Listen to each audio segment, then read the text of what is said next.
If you're bringing home a boxer, something you do not want to forget about is booking them in for their vaccinations. And today we're going to help with that.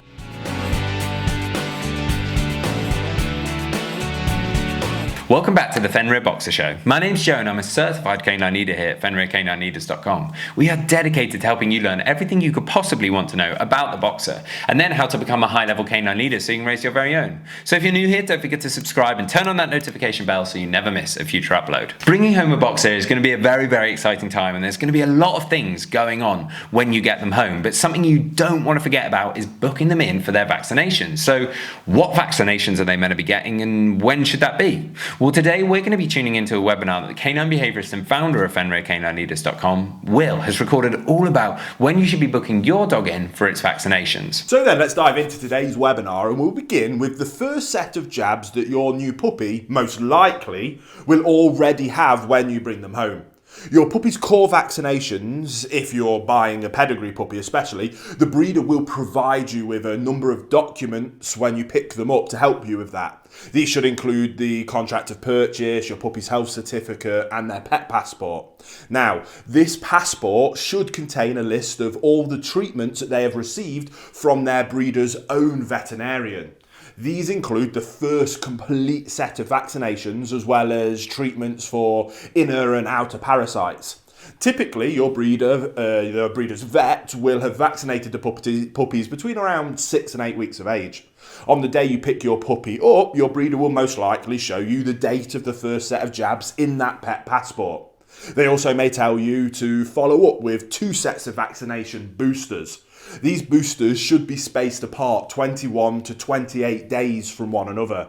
Ideally, the recommended dates for the next jabs will already be marked in that passport for you. All you have to do is then contact your own vet and to make 2 appointments based on that, one for each set of those vaccination boosters. The second and third set of jabs once 21 to 28 days have passed since the date of your puppy's first vaccination, and you will find yourself at the vet for that first booster. Now, typically, this includes the most common diseases like distemper, hepatitis and parvovirus. Usually, all 3 of them are injected in one injection. By that time, your dog will probably be around 12 weeks old. And this same injection will be repeated around the age of 16 weeks if you do the third one. Some vets recommend an additional booster vaccination when the dog is 20 weeks old.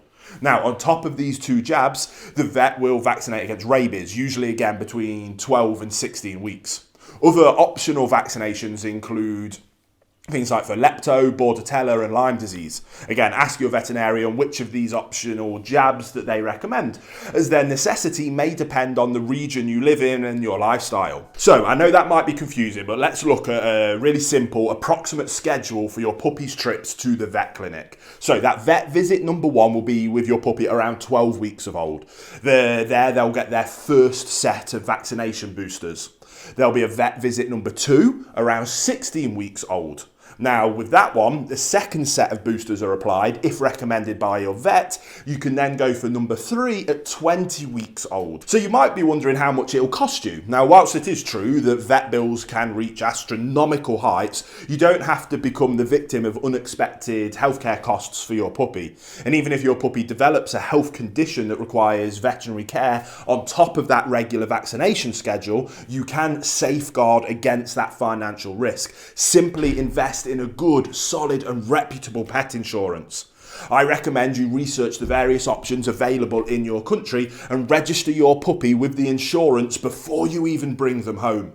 In this way, you can devote your attention to your puppy's recovery instead of having to worry about how to pay all those bills because it'll be covered by the insurance.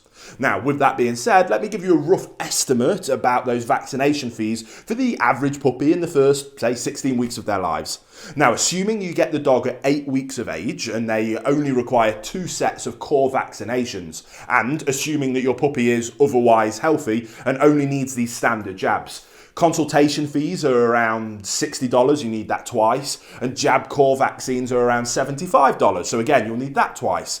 Rabies vaccination is around $20. So this all adds up to around $290 in expenses for vaccinations up to 16 weeks of age.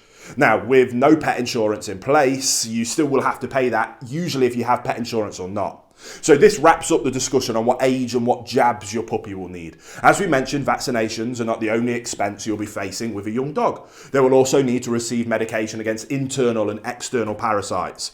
What we said in this video is designed to give you just a simple overview and try and make it simple, because I know especially for first-time owners, it can be quite difficult. As always, we recommend that you speak to your local veterinarian around which jabs and other treatments are advisable for your puppy in your area. So I hope you enjoyed that webinar and got some information and education and some value from it. That's why we do these. I hope you enjoyed it, and I can't wait to speak to you on the next one. There you have it, guys. Some really useful information from Will there, all about when you should book your boxer in for its vaccinations. I really hope you enjoyed today's video. If so, get involved in the comments down below, as we would love to hear from you. Don't forget to subscribe and turn on that notification bell, as we have 2 dedicated videos coming here every single week. So I can't wait to see you in the next episode of the Fenrir Boxer Show.